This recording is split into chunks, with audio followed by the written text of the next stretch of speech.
Hello বন্ধুরা, সবাই কেমন আছেন? তো আজকে আমি একটা মূলো, ২টা আলু এবং ২টা টমেটো দিয়ে কই মাছ দিয়ে বেরেন করব। তো প্রথমে ভালোভাবে মূলোগুলো ভালোভাবে কেটে ধুয়ে তারপর কড়াইতে মাছগুলো লাল লাল করে ভেজে রেখে দেবো। তারপর একটা কড়াইতে তেল গরম করে মূলো আর আলুগুলো দিয়ে নুন হলুদ দিয়ে ভালোভাবে একটু নাড়িয়ে চাড়িয়ে নিব।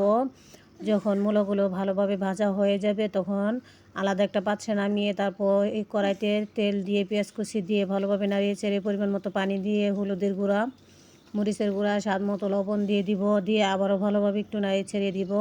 যখন মশলাটা ভালোভাবে কষানো হয়ে যাবে তখন ভেজে রাখা আলু আর মূলাটা দিয়ে দিব। দিয়ে আবারও ভালোভাবে একটু নাড়িয়ে চাড়িয়ে দিব। তারপর উপর দিয়ে ভেজে রাখা মাছগুলো দিব, কিছু টমেটো দিয়ে দিব উপর দিয়ে।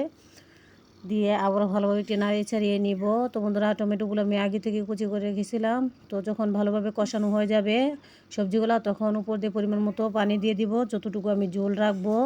তারপর উপর দিয়ে কিছু ধনিয়া কুচি দিয়ে দিব। তারপর 2টা কাঁচামরিচ দিয়ে দিব ফালি করা। দিয়ে আবারও ভালোভাবে নাড়িয়ে চাড়িয়ে নিব।